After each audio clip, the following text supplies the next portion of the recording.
Você já sentiu aquele frio na espinha? Aquela intuição devastadora de que algo está profundamente errado no seu relacionamento? Aquela sensação que começa como um sussurro quase imperceptível e gradualmente cresce até se tornar um grito ensurdecedor que você não consegue mais ignorar? Foi exatamente assim que comecei a perceber que meu casamento de 17 anos estava desmoronando diante dos meus olhos. Os sinais estavam todos lá: as chegadas cada vez mais tardias em casa, o celular que nunca mais ficava longe do bolso, o perfume diferente que às vezes impregnava suas camisas, o súbito interesse em academia e roupas novas. Meu marido Roberto estava vivendo uma vida paralela e eu, Helena, uma mulher que dedicou quase 2 décadas construindo uma família, estava sendo lentamente apagada da história que acreditei que estávamos escrevendo juntos. Mas o que Roberto não sabia, o que ele jamais poderia imaginar, enquanto saboreava sua nova liberdade, era que por trás do meu sorriso resignado e das lágrimas silenciosas derramadas no travesseiro, eu estava preparando um desfecho que ele nunca, jamais, poderia antecipar. Conheci Roberto quando tinha apenas 22 anos, recém-formada em administração e cheia de sonhos. Ele era 10 anos mais velho, já estabelecido como engenheiro civil, com uma carreira promissora e aquele tipo de confiança que só os homens bem-sucedidos parecem possuir naturalmente. Nosso encontro aconteceu durante a festa de inauguração de um edifício que sua empresa havia construído. Eu estava lá, acompanhando meu pai, que era um dos investidores. Roberto atravessou o salão lotado com determinação, seus olhos fixos em mim, como se naquele momento, entre centenas de pessoas, eu fosse a única que ele realmente via. Você não parece impressionada com tudo isso, ele disse quando se aproximou, apontando para a grandiosidade do espaço. E estava certo, eu não estava. Cresci vendo meu pai construir um império no ramo imobiliário, então prédios luxuosos não me deslumbravam facilmente. Talvez tenha sido essa honestidade, essa falta de fascínio imediato que o intrigou. Nosso namoro foi intenso e rápido. 6 meses depois, estávamos noivos.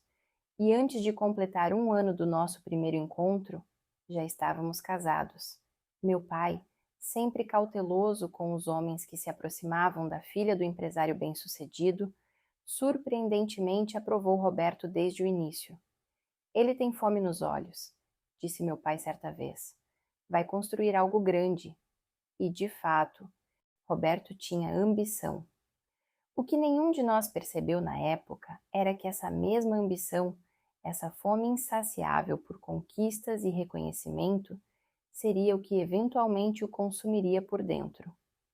Os primeiros anos foram como um sonho. Compramos nossa primeira casa, um sobrado confortável em um bairro emergente da cidade. Enquanto Roberto escalava posições em sua empresa, eu abri minha própria consultoria de gestão para pequenos negócios. Trabalhar com empresas familiares me permitia ter um horário flexível e quando nosso filho, Lucas, nasceu 3 anos depois do casamento, consegui equilibrar maternidade e carreira sem grandes sacrifícios. Quando nossa filha Beatriz chegou 2 anos depois de Lucas, senti que nossa família estava completa. Tínhamos saúde, conforto financeiro, 2 filhos maravilhosos e um casamento que, aos olhos de todos, parecia perfeito. A primeira década passou como um suspiro. Roberto se tornou sócio da construtora, ampliando consideravelmente nossa renda e status social.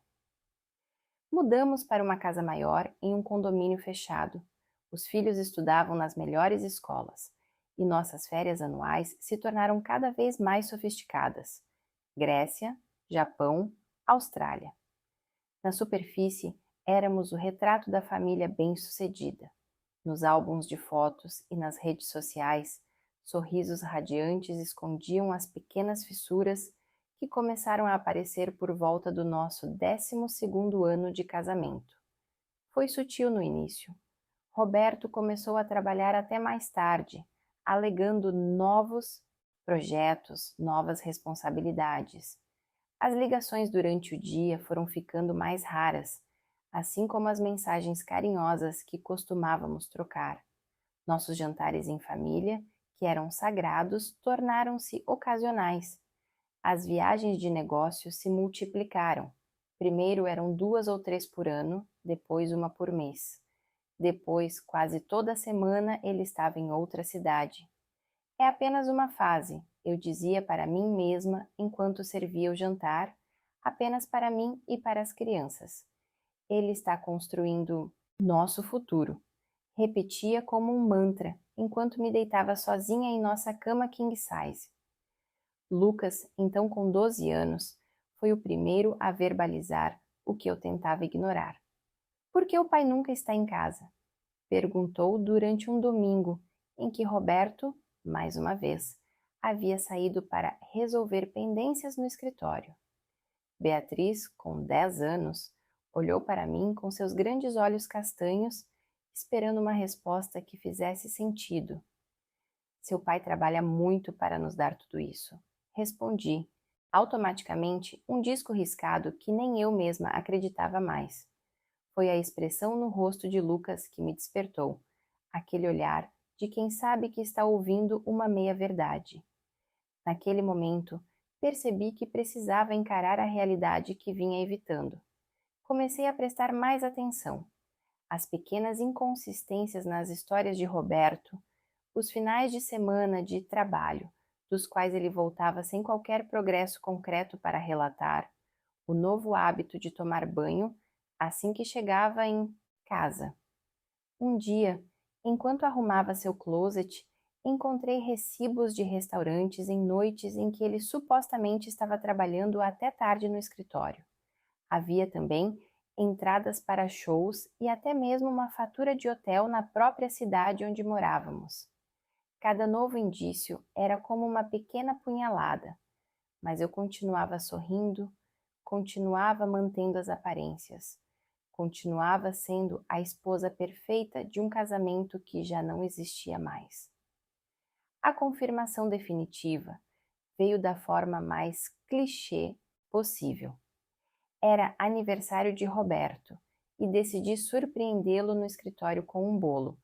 As crianças haviam feito cartões e pensei que poderíamos ter um momento em família, mesmo que breve, para celebrar seus 49 anos. Cheguei sem avisar e sua secretária, visivelmente desconfortável, me informou que Roberto havia saído para almoçar. Ele comentou que só voltaria no final da tarde. Ela disse, evitando meu olhar. Era apenas meio-dia. Sabe dizer onde ele foi almoçar? Talvez possamos encontrá-los lá, sugeri, tentando manter a voz firme. Ela hesitou, e naquela hesitação estava toda a verdade que eu precisava. Helena, ela finalmente disse, acho que você deveria conversar diretamente com seu marido. Deixei o bolo na recepção e saí dali com os cartões das crianças ainda na bolsa. Entrei no carro e, em vez de chorar, senti uma estranha calma me envolver. Peguei meu celular e abri o aplicativo que havíamos instalado há alguns anos para localizar os celulares da família. Uma medida de segurança para acompanhar as crianças, mas que agora serviria a outro propósito. O ponto que indicava a localização de Roberto piscava em um endereço que eu não reconhecia, a cerca de 20 minutos dali. Programei o GPS e dirigi como uma autômata, sem realmente processar o que estava fazendo. O endereço era de um condomínio residencial de alto padrão, não muito diferente do nosso. Parei o carro do outro lado da rua e esperei, sem saber exatamente o que faria se o visse. 2 horas depois, Roberto saiu pelo portão principal, acompanhado por uma mulher que aparentava ter 30 e poucos anos. Ela era alta, elegante, com aquele tipo de beleza que faz cabeças virarem na rua. Os dois caminharam de mãos dadas, até o carro dele, e antes de se separarem, compartilharam um beijo. Não um beijo rápido de despedida, mas o tipo de beijo que conta uma história de intimidade e familiaridade. Registrei a cena como se estivesse assistindo a um filme sobre outra pessoa, sobre outra vida. Quando eles finalmente se separaram e Roberto entrou em seu carro, tirei uma foto discreta e voltei para casa, ainda em estado de choque. Naquela noite, quando Roberto chegou em casa proclamando que o dia no escritório havia sido exaustivo, servi o jantar como se nada tivesse acontecido. Perguntei sobre seu dia, sorri nos momentos apropriados e até mesmo entreguei um pequeno presente de aniversário que havia comprado semanas antes, uma gravata italiana que agora parecia terrivelmente inadequada. As crianças entregaram seus cartões. Cantamos parabéns em torno de outro bolo que comprei no caminho de casa, e em nenhum momento deixei transparecer que havia testemunhado a destruição do meu casamento horas antes.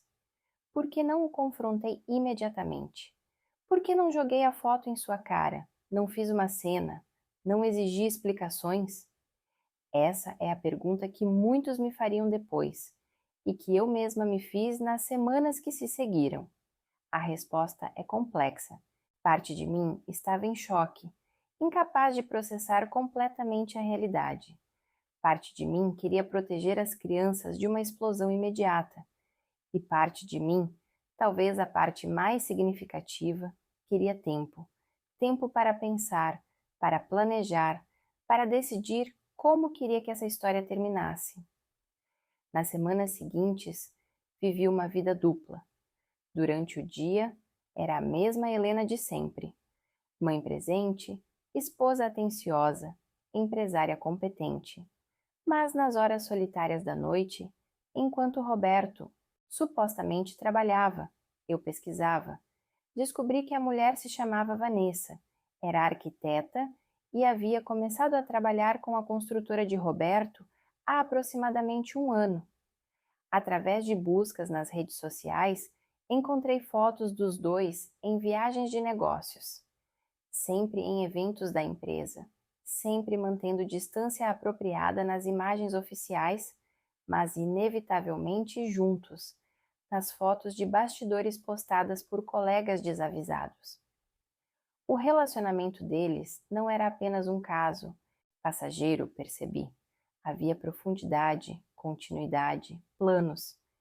Em uma dessas noites de investigação, recebi uma ligação inesperada. Era meu pai, agora com 75 anos, ainda ativo nos negócios, apesar das recomendações médicas, para que reduzisse o ritmo. Helena, precisamos conversar, ele disse com uma urgência na voz que imediatamente me alarmou. É sobre Roberto. Meu coração acelerou. Será que meu pai também descobrira sobre a traição?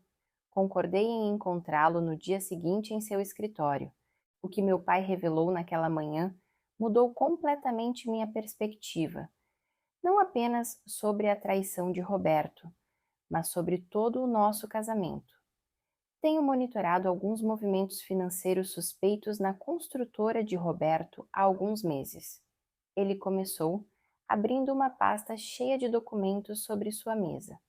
No início, pensei que fosse apenas má gestão, talvez decisões de negócio questionáveis, mas agora tenho certeza.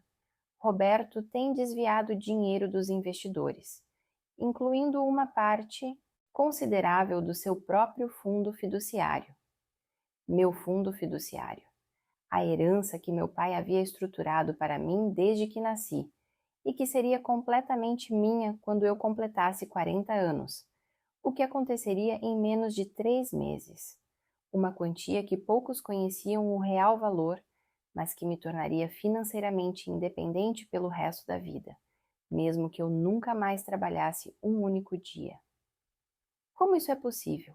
Perguntei, tentando compreender. Roberto não tem acesso direto ao meu fundo.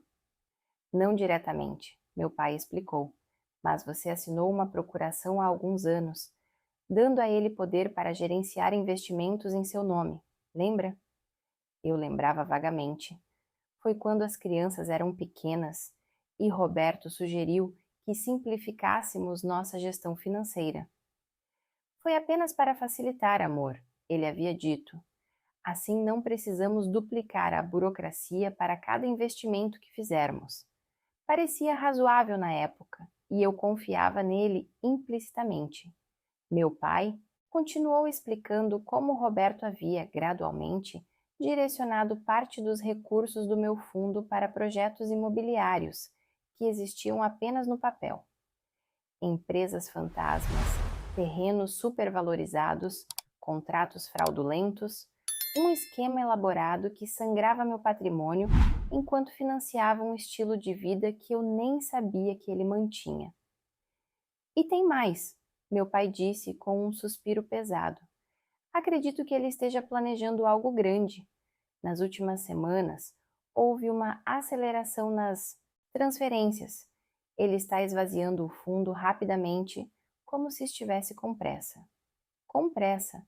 As palavras ecoaram na minha mente enquanto as peças se encaixavam. Roberto não estava apenas me traindo emocionalmente. Ele estava me roubando sistematicamente, preparando-se para uma saída definitiva. A revelação me atingiu como um trem. Ele provavelmente planejava me deixar logo após eu completar 40 anos, quando o fundo fiduciário seria oficialmente transferido para meu nome. Ele estava esperando para maximizar o valor que poderia extrair antes de desaparecer com sua nova vida, sua nova mulher e meu dinheiro. O que podemos fazer? Perguntei finalmente, sentindo uma mistura de raiva e determinação substituindo o torpor inicial. Meu pai sorriu pela primeira vez desde o início da conversa. Não um sorriso de alegria, mas de resolução. Isso depende de você, filha. Podemos expô-lo imediatamente, iniciar processos legais, congelar ativos, ou... Ele fez uma pausa, medindo cuidadosamente suas próximas palavras. Podemos ser mais estratégicos. Preciso fazer uma pausa neste momento da história e perguntar: você já se sentiu completamente traído por alguém em quem confiava plenamente? Aquela sensação devastadora de descobrir que a pessoa que deveria proteger seus interesses estava, na verdade, planejando sua queda? É como ter o chão removido debaixo dos seus pés, como acordar de repente em um universo paralelo onde nada é o que parecia ser. O impacto da traição financeira, muitas vezes, é tão profundo quanto o da infidelidade emocional. Ambos violam a confiança fundamental sobre a qual construímos nossas vidas. Se você já passou por algo assim, ou conhece alguém que passou, compartilhe nos comentários. A lição mais importante que aprendi sobre traição foi, ou o que eu faria diferente se pudesse voltar no tempo é: sua experiência pode ajudar outras pessoas que estão passando por situações semelhantes agora, lembrando-as que não estão sozinhas nessa jornada dolorosa. Vamos continuar nossa história e descobrir qual foi a escolha de Helena diante dessa revelação devastadora. Saí do escritório do meu pai com um plano claro e uma nova determinação. Se Roberto achava que poderia simplesmente usar 17 anos da minha vida como um degrau para sua próxima existência, ele estava prestes a receber a maior surpresa de sua vida. Com a ajuda do meu pai, montamos uma pequena equipe discreta, um contador forense, um advogado especializado em fraudes financeiras e um investigador particular. Nossa missão: documentar meticulosamente cada centavo desviado, cada mentira contada, cada aspecto do esquema de Roberto, sem que ele suspeitasse de nada. O desafio maior seria continuar vivendo como se nada tivesse mudado. Cada boa noite que eu dizia para Roberto ao telefone quando ele alegava estar trabalhando até tarde, cada café da manhã que preparava quando ele voltava de viagens de negócio, cada sorriso que oferecia quando ele contava sobre novos projetos, tudo agora fazia parte de uma elaborada encenação. Nas primeiras semanas, foi quase insuportável. Houve noites em que, depois que ele adormecia, eu ia para o banheiro e chorava silenciosamente, deixando as lágrimas levarem embora a dor e a raiva acumuladas durante o dia. Mas com o tempo, uma estranha transformação começou a acontecer dentro de mim.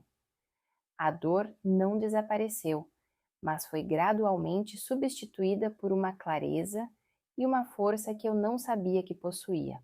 Enquanto isso, nossa equipe trabalhava incansavelmente. O contador forense seguiu o rastro do dinheiro, documentando cada transação suspeita. O advogado preparou toda a documentação necessária para processos criminais e civis, garantindo que cada acusação fosse irrefutavelmente respaldada por evidências. E o investigador nos forneceu um quadro completo da nova vida que Roberto estava construindo, incluindo a informação de que ele e Vanessa já haviam visitado corretores imobiliários em Portugal, aparentemente planejando uma mudança definitiva. A cada nova descoberta, a extensão da traição se tornava mais clara. Roberto não havia apenas desviado dinheiro do meu fundo fiduciário. Ele havia comprometido investimentos da própria construtora, colocando em risco o patrimônio de dezenas de investidores, incluindo alguns amigos próximos. Ele havia estabelecido contas offshore, adquirido propriedades em nome de terceiros e até mesmo falsificado minha assinatura em diversos documentos. O homem, que eu pensei conhecer tão bem, havia se revelado um completo estranho. Enquanto reuníamos evidências, também tive que pensar nas crianças. Lucas, agora com quase 14 anos, tornava-se cada dia mais perceptivo. Mãe, está acontecendo alguma coisa entre você e o pai? Ele me perguntou certa noite, enquanto o ajudava com um projeto escolar. Beatriz, embora mais nova, também percebia as mudanças sutis na dinâmica familiar. Por que você não sorri mais quando o pai chega em casa? Ela questionou após um jantar particularmente tenso. Decidi que, independentemente do desfecho, precisava protegê-los o máximo possível. Consultei discretamente uma psicóloga infantil que me aconselhou sobre como e quando revelar a verdade a eles, preparando o terreno para as mudanças inevitáveis que viriam. À medida que meu aniversário de 40 anos se aproximava, a frequência das viagens de trabalho de Roberto aumentou, assim como as transferências financeiras suspeitas. Ele estava claramente acelerando seus planos, provavelmente pretendendo desaparecer logo após o fundo fiduciário ser oficialmente transferido para meu nome. Durante esse período, notei também mudanças em seu comportamento. Ele estava mais distante, mais impaciente com as crianças, mais descuidado com suas mentiras. Uma noite, ele chegou em casa com um perfume feminino tão evidente que até Lucas comentou: "Nossa, pai, que perfume forte você está usando hoje." Roberto ficou visivelmente desconfortável, murmurando algo sobre ter abraçado uma cliente agradecida. Nossos olhares se cruzaram por um momento e vi um lampejo de culpa rapidamente substituído por indiferença. Ele não se importava mais em ser discreto. Estava apenas cumprindo o tempo necessário antes do grande final. 2 semanas antes do meu aniversário, nosso plano estava completo. Tínhamos documentado desvios que totalizavam quase 40% do valor do meu fundo fiduciário, uma quantia que, embora significativa, ainda me deixaria confortavelmente estabelecida.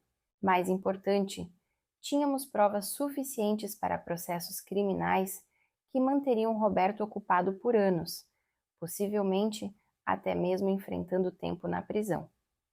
O advogado havia preparado todos os documentos necessários, incluindo pedidos de separação, medidas protetivas para as finanças restantes e a completa revogação de qualquer procuração ou poder legal que Roberto tinha sobre meus ativos. Foi então que decidi como queria que essa história terminasse. Não com um confronto dramático, não, com gritos e acusações lançadas no calor do momento. Não, Roberto merecia algo mais memorável, algo que ele jamais esqueceria. Informei a nossa equipe minha decisão e os preparativos finais foram feitos. Organizei uma festa de aniversário, não para mim, mas para a construtora de Roberto, que completaria 25 anos naquele mês. Uma celebração grandiosa no salão de festas mais exclusivo da cidade, com todos os sócios, funcionários, clientes importantes e, claro, investidores. Roberto ficou encantado com a ideia quando a propus. Você sempre pensa em tudo, não é? Ele disse, beijando minha testa distraidamente. É uma ótima oportunidade para consolidar a imagem da empresa. No dia da festa, tudo estava meticulosamente planejado. Contratei os melhores buffet, decoração e serviço de bar da cidade. Convidei a imprensa local, alegando ser uma oportunidade para destacar o impacto positivo da construtora no desenvolvimento da região. Roberto estava radiante, circulando entre os convidados como o empresário bem-sucedido que todos acreditavam que ele era. Vi quando ele discretamente deu entrada a Vanessa. Não como sua amante, claro, mas como a arquiteta talentosa que trabalhava em seus projetos. Ela usava um vestido vermelho deslumbrante e mantinha a distância apropriada, embora seus olhares ocasionais revelassem a verdadeira natureza do relacionamento para qualquer observador atento. Quando chegou o momento dos discursos, Roberto subiu ao palco para agradecer a todos pela presença e falar sobre o futuro brilhante da empresa. Ele estava no meio de uma frase particularmente eloquente sobre integridade nos negócios, quando fiz sinal para que o técnico de som ligasse o telão principal. A tela se iluminou com o primeiro slide de uma apresentação intitulada A Verdadeira História da Construtora Alves. Roberto parou no meio da frase, confuso. Não era para a apresentação corporativa que havíamos preparado. Antes que ele pudesse reagir, o segundo slide apareceu, um diagrama detalhado mostrando o fluxo de dinheiro dos investidores para as contas offshore que ele havia estabelecido. O terceiro slide mostrava cópias dos documentos com minha assinatura falsificada. O quarto exibia fotos dele e Vanessa visitando imobiliárias em Portugal. O salão, que momentos antes estava preenchido com conversas animadas e risos, caiu em um silêncio sepulcral. Todos os olhos alternavam entre a tela e Roberto, cujo rosto havia perdido toda a cor. Foi nesse momento que subi ao palco, com um sorriso calmo que escondia a tempestade interior. Queridos amigos e colegas, comecei com uma voz firme que surpreendeu até a mim mesma. Como esposa de Roberto por 17 anos e agora principal acionista da construtora, sinto que é meu dever compartilhar com vocês algumas informações importantes sobre o futuro dos seus investimentos. Virei-me para Roberto, que parecia petrificado. Querido, por que não se senta? Você parece exausto. Deve ser de tanto trabalhar até tarde. O que se seguiu foi uma apresentação meticulosa e devastadora. Slide após slide, expliquei como Roberto havia sistematicamente desviado fundos, enganado investidores e preparado sua fuga. Apresentei evidências irrefutáveis, todas já formalmente submetidas às autoridades competentes naquela mesma manhã. Expliquei que, graças à intervenção rápida, grande parte dos ativos havia sido recuperada ou congelada e que um plano de reestruturação já estava em andamento para proteger os interesses legítimos de todos os envolvidos. Infelizmente, concluí olhando diretamente para Roberto. Meu marido não estará disponível para liderar esses esforços, já que enfrentará desafios legais significativos nos próximos anos. No entanto, tenho o prazer de anunciar que, a partir de hoje, assumirei pessoalmente a presidência da empresa, com o apoio de uma nova equipe executiva comprometida com transparência e integridade real, não apenas em discursos, mas em ações. O caos que se seguiu foi exatamente como eu havia previsto. Investidores furiosos cercaram Roberto, exigindo explicações. Jornalistas frenéticos faziam anotações e tiravam fotos. Vanessa desapareceu rapidamente pela porta lateral. E eu permaneci no palco, cercada pela nova equipe executiva que havia contratado, respondendo perguntas com a calma e a competência de alguém que havia nascido para aquele momento. Quando a segurança finalmente escoltou Roberto para fora, não antes de ele tentar, inutilmente, me alcançar para uma explicação privada, vi algo em seus olhos que jamais esquecerei. Não era apenas raiva ou humilhação, embora certamente houvesse ambos. Era a súbita e devastadora compreensão de que, enquanto ele pensava estar no controle, manipulando cada aspecto de nossa vida em comum, eu estava sempre um passo à frente. O olhar de alguém que percebe tarde demais que subestimou completamente seu oponente. As semanas que se seguiram foram intensas, como esperado. Roberto foi preso temporariamente enquanto as investigações prosseguiam e posteriormente libertado mediante fiança substancial. As acusações formais incluíam fraude, falsificação, apropriação indébita e uma lista de outros crimes financeiros que garantiriam anos de batalhas judiciais. Vanessa desapareceu completamente. Aparentemente, sua lealdade não se estendia a parceiros em desgraça. A parte mais difícil, como sempre temi, foi conversar com as crianças. Com a ajuda da psicóloga, expliquei a situação da forma mais apropriada possível, para suas idades. Houve lágrimas, confusão, raiva, todas as reações esperadas para uma ruptura tão fundamental em seu mundo. Mas crianças são surpreendentemente resilientes. Com apoio constante, terapia regular e muito amor, eles começaram a se adaptar à nova realidade. Lucas, em particular, demonstrou uma maturidade impressionante. Você fez o que tinha que fazer, mãe. Ele me disse certa noite, enquanto preparávamos o jantar juntos, uma nova rotina que havíamos estabelecido. Ele traiu sua confiança e ações têm consequências. Quanto a mim, mergulhei no trabalho de reestruturar a construtora. Contratei profissionais competentes e éticos. Implementei sistemas de transparência financeira e trabalhei incansavelmente para restaurar a confiança dos investidores e clientes. Para minha surpresa, descobri que tinha talento natural para os negócios. Talvez algo herdado do meu pai, que observava meus esforços com orgulho evidente. Em meio ao turbilhão de mudanças, uma coisa ficou clara, para mim. A traição de Roberto, por mais dolorosa que tenha sido, me libertou de maneiras que eu jamais poderia antecipar. Pela primeira vez na vida adulta, eu estava completamente no controle do meu destino. Não era mais a filha do empresário bem-sucedido ou a esposa do engenheiro ambicioso. Era simplesmente Helena, uma mulher que descobriu sua própria força através da adversidade. Cerca de um ano após a fatídica festa, recebi um e-mail inesperado de Roberto. Ele havia aceitado um acordo com a promotoria, assumindo culpa parcial em troca de uma sentença reduzida. O e-mail era longo, alternando entre pedidos de desculpas, autocomiseração e, surpreendentemente, um tipo estranho de admiração.